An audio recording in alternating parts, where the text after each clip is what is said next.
Well, I feel like I'm definitely back in school. I was tardy a bit earlier, so I apologize for that.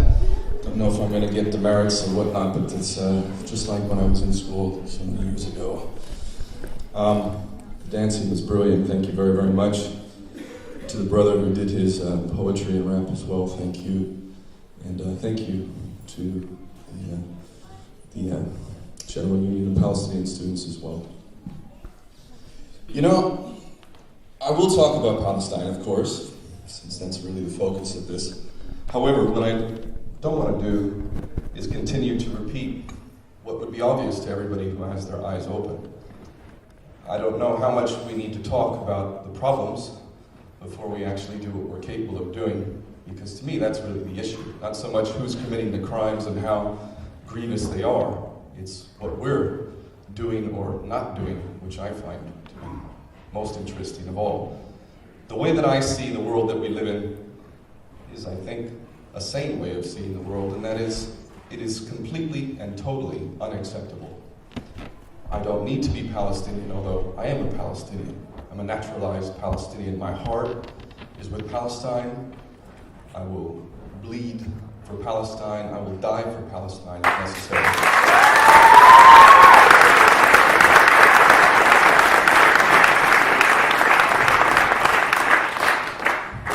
We don't need to be Palestinians to see that this world is completely and totally unacceptable.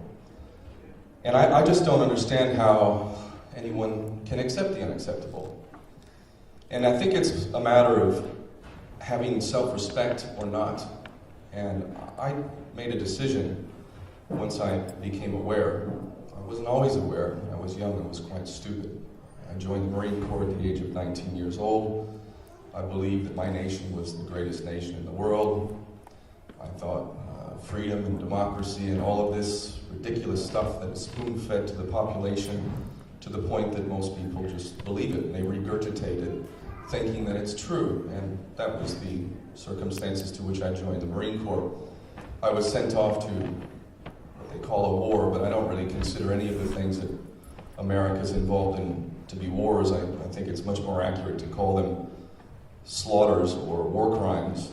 A war implies that there are equal parties on two opposing sides fighting each other with some semblance of a question as to whether one side will win or the other. America simply goes off and slaughters people. That's not war. I also believe that what America is doing, what Britain is doing, what the EU endorses, is nothing more than the modern-day version of empire that's existed from the beginning of so-called civilization. At least in the old days, empire was more honest. We're in charge, we're going to take you over, and if you don't like it, well then we'll just kill you, and we'll take your land, and we'll rape and plunder. And today we do it under the guise of democracy, as if we have democracy here in the UK. Is this democracy? If this is democracy, then democracy is a sham, and we should be ashamed for even thinking that we live in democracies, because if we do live in democracies, then we'll have to take responsibility for the actions of our representatives. So we can't have it both ways. If we live in a democracy, then the government represents our will. And if that be the case, then shame on all of us, because what the government does here is disgusting, deceptive, pathetic, and it will continue as long as we allow these crooks posing as politicians to do what they do. So Palestine. I didn't always know about Palestine. I was totally ignorant of Palestine in my 20s and before.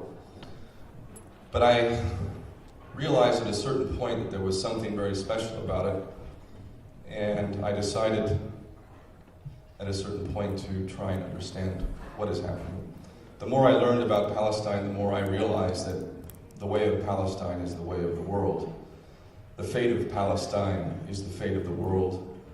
And Palestine gets at the heart of all injustice. Every people who've ever felt the sting of injustice on a personal level, national level, racial level, religious level, whatever level, if you've ever felt injustice, then you know what it is to be a Palestinian. And if we solve the problem of Palestine, then we will solve the world's problems. That's my opinion. And to be honest, that's why I got involved with Palestine. I didn't have a personal relationship with anybody in Palestine. I simply felt that this was the place. This is where we need to focus our energy. Doesn't mean that we ignore all the other problems in the world, but we need to focus our energy on Palestine. We need to solve this problem.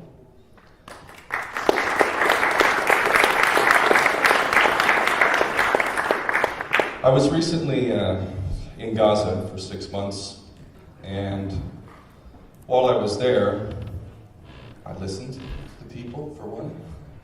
I listened to people when I was there in 2003, 2004, and 2008 as well.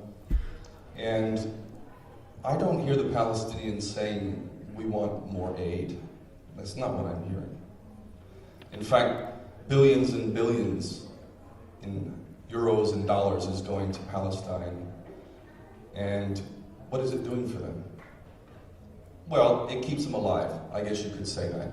If it weren't for the aid, okay, probably people would be starving to death. So if the objective is to keep people from starving to death, then fine. Let's continue to invest the majority of our energy into aid, and we'll make sure that the Palestinians don't starve to death. They'll just live in abject poverty and deal with complete denial of human rights, be treated like dogs, and live the most undignified sort of life that you can ever imagine. Because this is what we're doing, whether we know it or not. And the EU, very cleverly, plays itself as a friend of the Palestinians by giving billions in aid. There's a beautiful film that's produced by Palestinians that came out recently. It's called Donor Opium. Fantastic film. If you look it up on YouTube, I highly recommend it. It talks about the insidious nature of aid. And the way it works effectively is that these big aid agencies, and let's be clear, there's so many good people working within aid organizations. Most of the people are very, very good people. Their intentions are pure, so let us not misunderstand each other here. My love and respect goes out to those who are doing that work. And before I forget, I must say, to Brother Kadir Adnan, who's now in his 62nd day of hunger strike,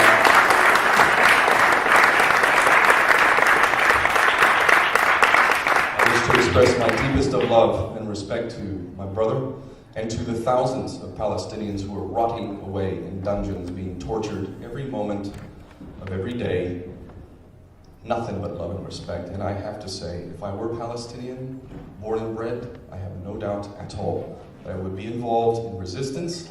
And I certainly know that if my family were being murdered, if my brothers and sisters were being jailed, I would fight.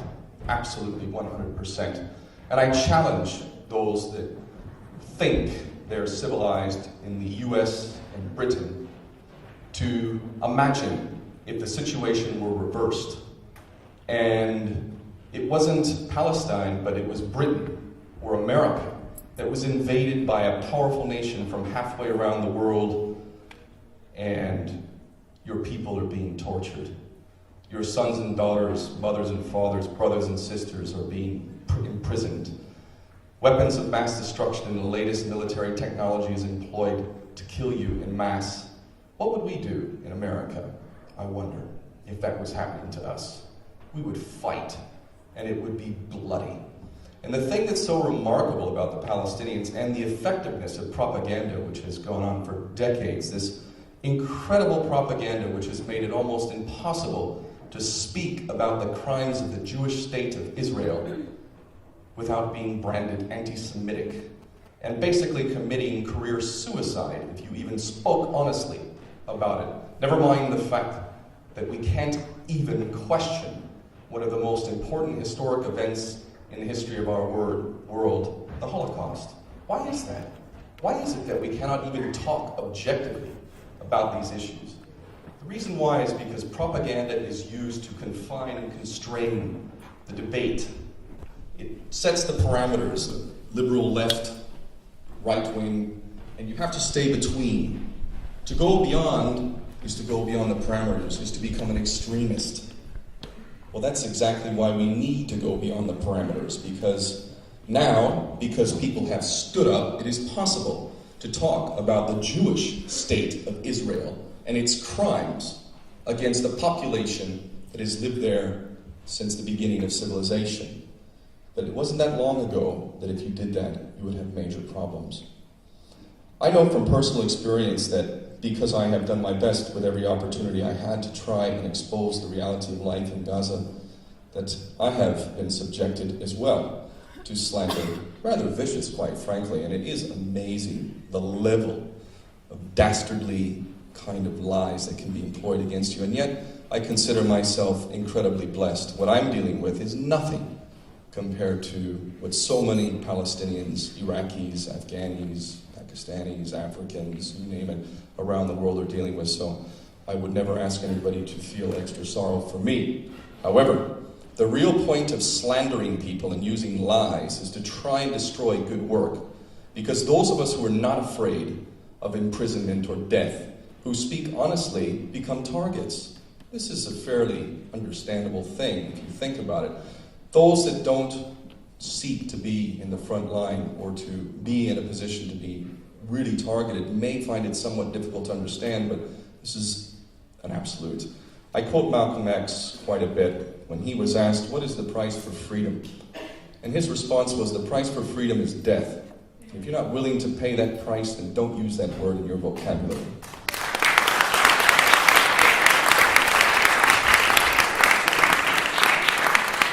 So Palestine, when I was in Gaza this last year, I met a lot of people, as I always do, but I met one family in particular, the Samuni family. How many people here know about the Samuni family? Can you raise your hands? Just out of curiosity, how many people in here are Palestinian? Okay. Well, the Samuni family should be known by everybody. There's a lot of reasons why you don't know about them, because it exposes everything about the incredible, sinister, evil aspects of the worst elements of Israel. During Operation Cast Lead, not so long ago, as we know, most of us, I think, 22 days of bombardment. This is an incredible act, this entire event in the first place, because in modern history, I cannot think of any other example of a place that was bombarded like this and was totally sealed off from the rest of the world. This is what makes Operation Cast Lead, in my opinion, particularly disgusting and especially shameful for all of us who didn't do enough to stop this before it even began. 1.6 million Palestinians, over 800,000 of which are children, were subjected to 22 days of the most high-tech weapons of mass destruction, including white phosphorus, depleted uranium, dime, incredibly vicious, nasty weapons. I have met a family in Gaza who had a white phosphorus bomb explode onto their home. One of their babies was turned into charcoal. It was no longer a baby. It was black. Other family members in that family died instantly, and others survived with some of the most hideous injuries that you can imagine. That's not abnormal. This has happened to quite a few people. But the Samuni family are probably the epitome of tragedy when it comes to what they dealt with. They live in an area called Zaytun. Zaytun is an agricultural area. Most of Gaza, as most people know, is very heavily populated, but this area is agricultural. The Israelis have a tendency, when they launch their incursions, to go into this area and control it. It splits the Gaza Strip in half, and it provides some strategic advantages which they seek. So they went into this area, and the Samuni family is over 250 members, and they all did what every Palestinian did the best they could to find shelter, except there was really nowhere to hide. They were then directed by the Israelis to go into one of the Samuni family homes, Wael Samuni. 97 family members went into Wael Samuni's home. Now, keep in mind this is wintertime. There's already power outages in Gaza all the time, but there was virtually no power at this time. It's cold, and you're packed into a room that's probably a quarter the size of this room. In fact, 97 of you, so not far off the number of people that are in here right now, packed into a house.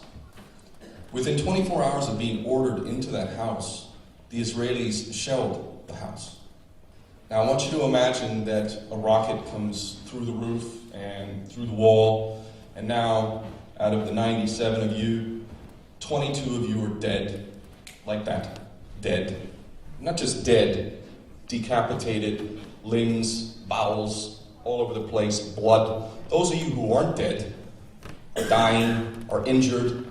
What we had was an entire family locked into a house, blood and guts everywhere, and they were not allowed to get medical attention for 4 days.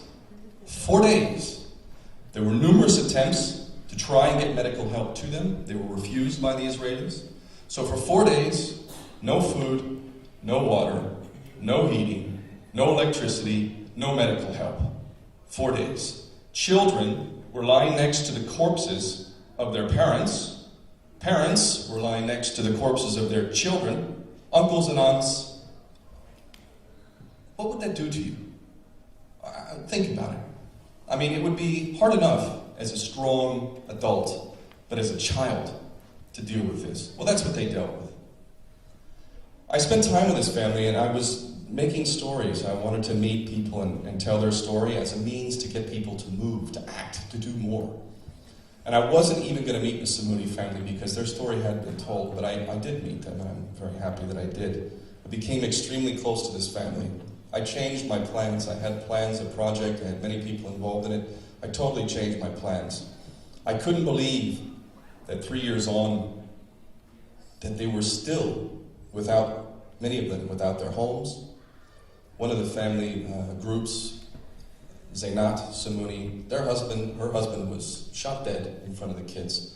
Her little son, 4-year-old Ahmed Samuni, was shot twice at virtually point-blank range in the chest, and he died over the course of a day in his mother's arms. They were living on a dirt floor. قد ما هي يعني بتكون متألمة، لكن بدها ابنها تحضنه وتتأكد عليه وتشوفه. اللي هو بقول انا هيني حامل، اخذ اللي هو اخوه مين، اخوه فرج، لو بقول لا هي معايا، صرت اقول لها امل، بقول لها ولد خلي معطوني ابني، لقيتها معطوله ابنه.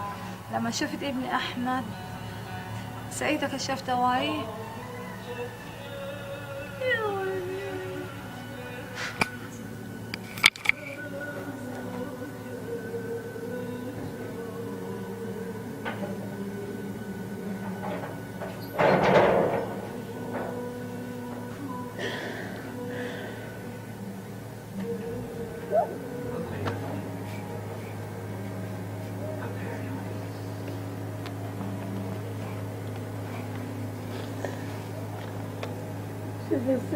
هذا كان مبين وجنبي بتراس كانت مبينة كانوا أكثر واحد مثلها.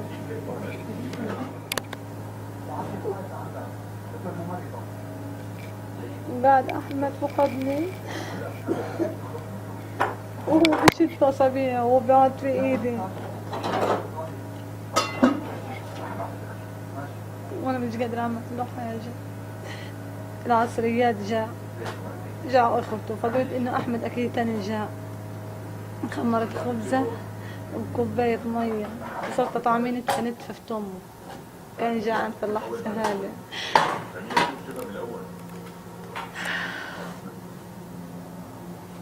صرت احط نتفة يبلح. حسيت انه جاعان بس ما قلتش اكتر له اكل، قلت اكيد رح يضره. لما كان يقول لي بدي مية احط اصبعي في كوباية مية واحط على شفايفي كان يبلعها. مع ذلك المغرب صار ينازع، صار النفس اللي في بطني مثلا قبل ما يكملني، قبل اللحظة هذه لما بقول لي ما بدي اخذك معي في الجنة انت وابوك، وبعد الجنة لما بقول صار يكبر، صار يقول لي ما بدي اصلي. قلت له صلي طيب زي ما انت. قال بده يضغط.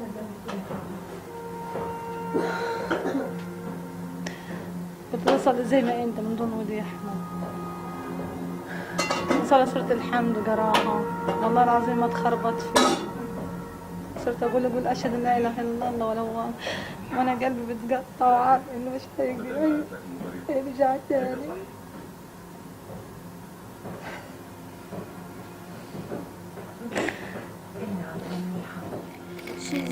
telling us the story of her kid, Ahmad. She was saying that he was with his uncle, and she went when she escaped and went to a home. She was like, "Give me my son! I want my son! Where is my son?" And he was like, "Okay, your son is with me. Don't worry, he's with me." She was like, "Give it to me," but he did not give him to her. Another one took him, and she was like screaming, "Just give me my son!" When they give him to her, and she saw his chest, the bullets in his head and his chest, she started to cry, and she thought he's dead. But after she sat down and she saw that he was still breathing, and she was like, "Oh my God, he's alive! Just call an ambulance, call anyone, just call anyone and tell them to come. My Ahmed is alive. I want them to make him a surgery, and he will survive. He's alive." So when they started to call people and hospitals, they was like, "No, that area is a closed area. We can't come in. If we come in, they will shoot us. We can't go in that area." And she's saying that after a few hours, he was like, "I want some water." So she bought some water on his lips, and she feed him a little bit of bread. And then at the evening, he was like, "Mom, I'm going to paradise. Don't be sad. I'm gonna take Dad with me to paradise." And that moment she knew that this is the last time she saw or talked to Ahmed, because he was dying in the last moments in the evening.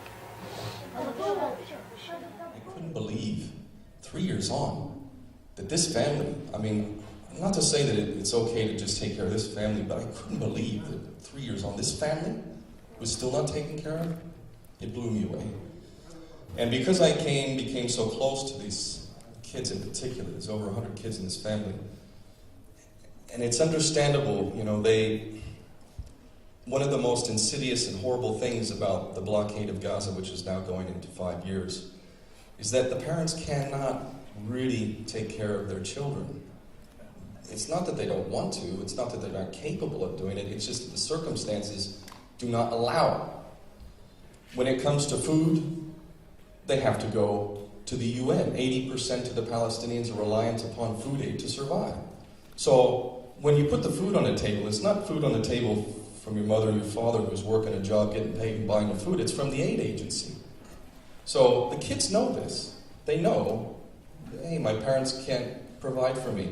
And secondly, they can't protect me. They can't protect me. The helicopter gunships are flying overhead every day. F-16s, they dropped the bombs on us before, they could do it again tomorrow. They can't stop it, the family can't stop it. Think about what that does to the fabric of society. Think about that.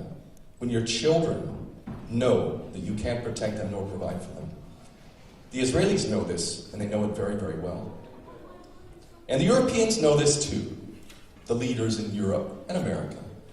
And we have the nerve to send some aid and pretend like we're friends to the Palestinians. No, we are guilty of allowing our traitorous, treasonous, corrupt governments to do business with Israel to the tune of 25 billion euros a year in trade. The most prosperous nation in the Middle East is doing very well indeed for their relationship with the EU. So the real friend of the EU is in fact Israel, and the pittance, the crumbs that come with a heavy price tag that are given to the Palestinians are nothing more than a means of institutionalizing this aid dependency, which is destroying the fabric of the culture, and it's intended to do that. Yes, the culture of aid dependency in Palestine is enormous.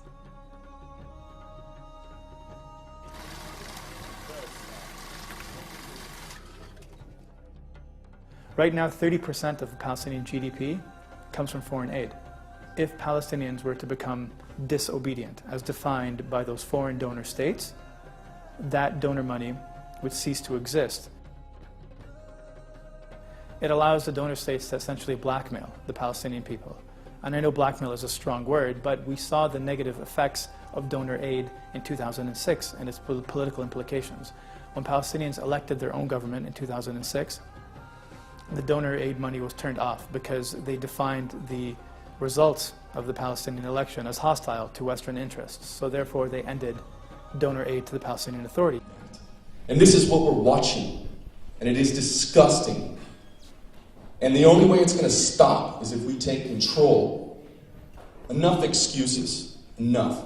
We can sit here and we can point the finger at Israel, and for sure, they are responsible for the most hideous of crimes.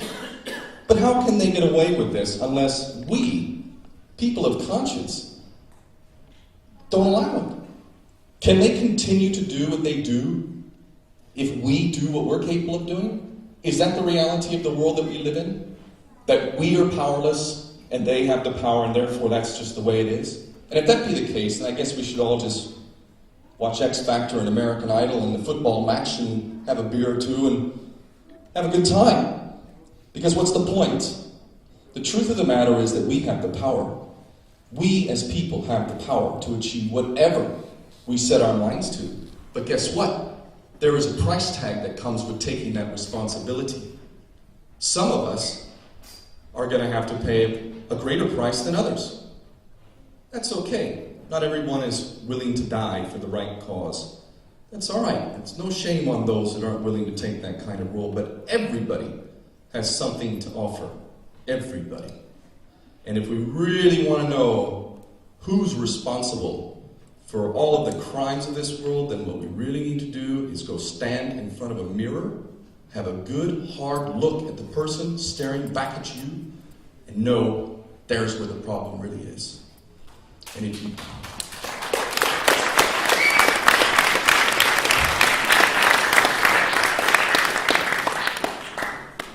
And I have to say, I can give all you a little bit of a break because you're all a bit younger than me.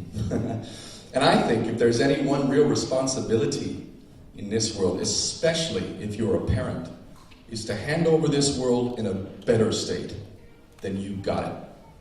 And it seems like generation after generation after generation has been failing in their responsibility to their children. Otherwise, we would not have this world that we've inherited. Look at what's happened in Libya. Look at what's happened in Iraq. My God, 1.5 million dead people, millions of orphans, depleted uranium all over the place. Birth defects that's going to be happening for generations and generations. My God.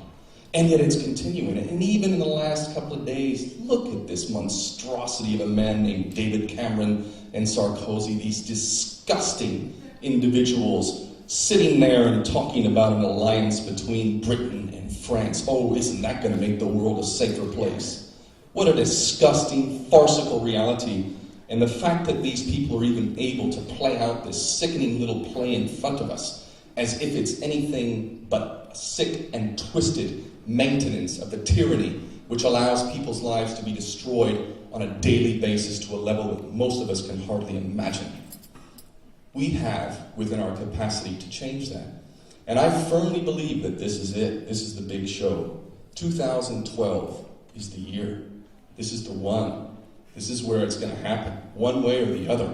And quite frankly, as somebody who's had his eyes open for a little while now, I'm quite happy to see the rest of you really getting to see the world as it really is. Because we need to see it for what it is. And ultimately, we need to take responsibility for this world. Again, I'll give you a little bit of a pass because most of you are younger. And we should have done a better job. But you're going to be growing into your adulthood. You're going to be inheriting this world and you're going to be having your children as well. We don't have a future the way we're going right now. But we have so many things to be inspired by. We really do. The Arab uprisings, the courage. And despite the fact that the battles have not achieved the ultimate goal, the fact that people are standing up in the Arab world and believing, this is the first step, believing No, we don't have to have this pathetic Mubarak dictator. No, we don't need to have that. We don't need to have these shameful, disgusting leaders. We can have something better. That is the first step. And when I hear people talk about it's all CIA instigated and, it's all manipulation, please. I don't doubt the dirty business, the black ops, and all of the manipulations that are going on. Of course that's happening. But the one major thing that's happened is that people have started to believe we can have something better. That is the most important step of all, because unless people believe that it's possible, then they're not going to strive for it, are they? But they believe now. And I'm really happy to see the financial crisis. This is fantastic as far as I'm concerned. Brilliant. I hope it gets worse and worse and worse.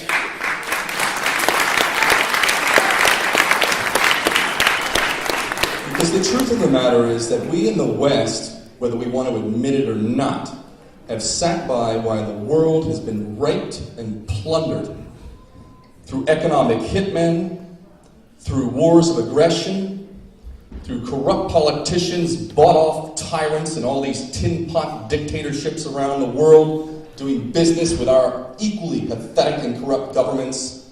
All of this is coming to a head. And the financial crisis, which is engineered by the biggest fraudsters and criminals of all, the banksters, the ones who control all of us to one degree or another through that fraudulent system that is now in crisis.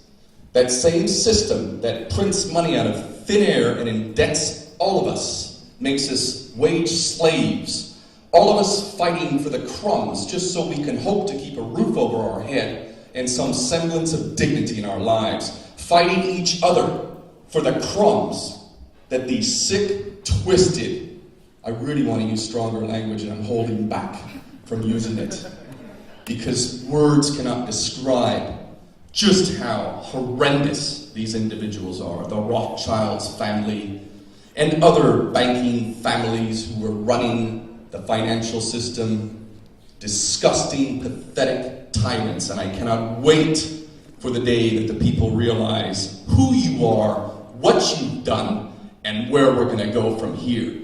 You better hope that humans have mercy, because if we don't show mercy to you and you get what you've doled out to the rest of the world for far too long, God help you. God help you.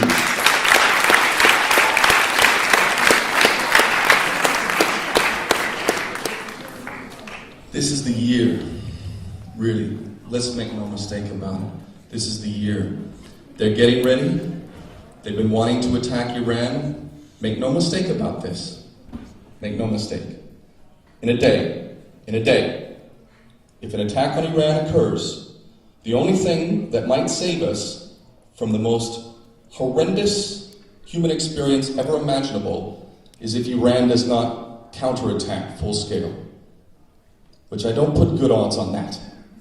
I don't put good odds on that at all. And who could blame Iran? They're surrounded on every side.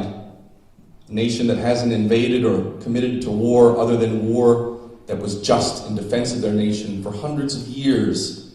And yet we live in this la-la land that allows these so-called experts to get up on television and talk about how Iran is the threat, while Israel has hundreds of nuclear weapons and has said very openly, if it feels that its existence is threatened, it will nuke Europe. Are we asleep? And this is who we're doing business with? If Iran is attacked and they respond, I think it's very safe to say that we're going to have a nuclear war. Very safe to say that we're going to have a nuclear war. If Israel launches nukes against Iran, and even if they don't, by the way, if they hit these nuclear power plants, you should look up what's happened with Fukushima. Seriously.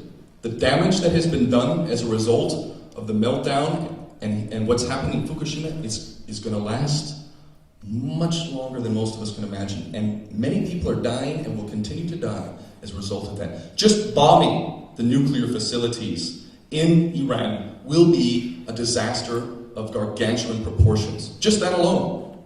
Just that alone. Never mind the fact that if Iran responds, as they surely will, probably there will be nukes launched. If nukes are launched towards Iran, it could start a larger conflict. Pakistan is not far away. Tension between Pakistan and India has been and continues to be very serious. There is a tinderbox that we threatened to set off. I've been to Hiroshima and Nagasaki, some of the powerful moments in my life. Among them is my visit at the invitation of the people in Japan to Hiroshima and Nagasaki. I've met people who survived Hiroshima and Nagasaki. It is not an exaggeration to say that what America did with the dropping of the atomic bombs on those two cities was create a literal hell on earth. Fire and brimstone, more than any sane person could really imagine. And we're flirting with that. That's what we're flirting with. You know, if there's one thing that I'd be right to be criticized about, it would be that I have been so fixated on these issues. Palestine, human rights, all of these issues that threaten our world, to the point that I have been derelict of my responsibility to my family. I have not spent the time that I should have spent with my two sons, nor given the love that I should be giving to my wife. And I'm not going to do that any longer. I'm going to find a balance.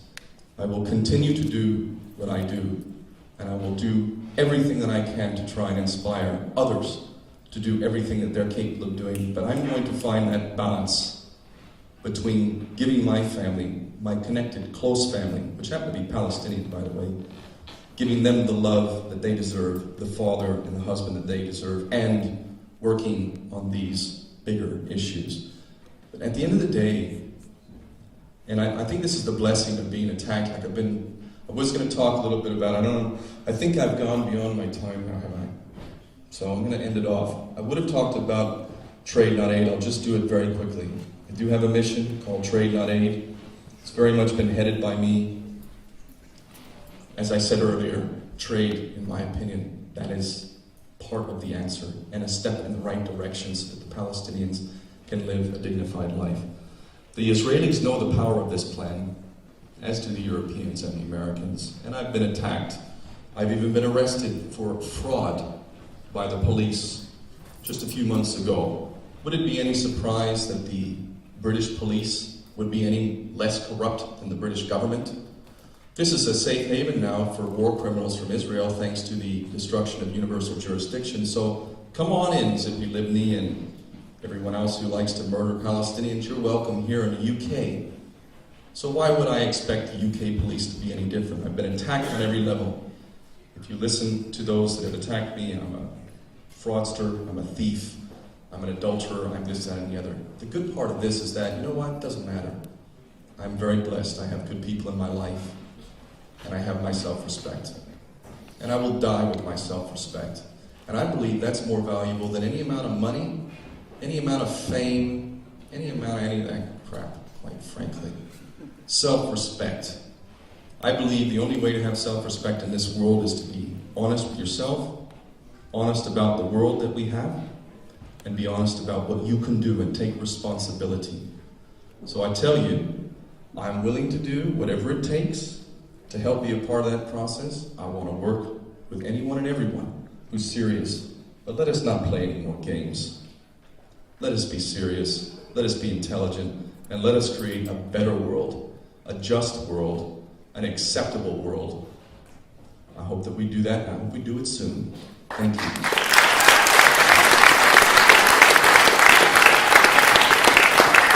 Thank you, Ben.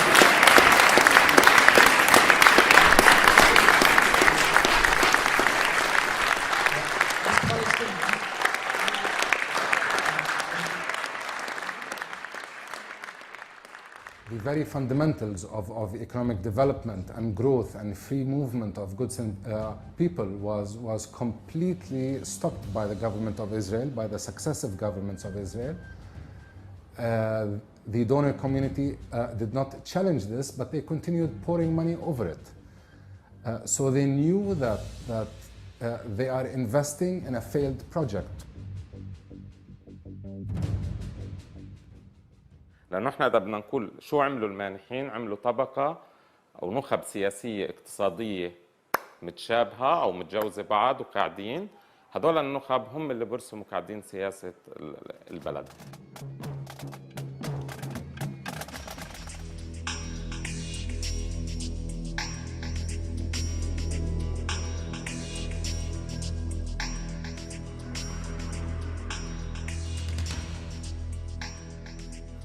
I think donor funding contributed because donors and the countries behind them did not challenge the policy of the State of Israel by economically blockading the West Bank and the Gaza Strip and East Jerusalem.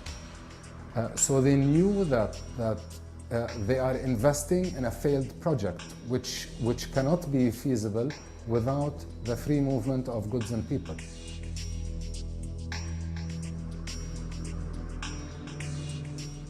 At least 30% of Palestinians have been designated as poor, with nearly half of these falling into the category of being very poor.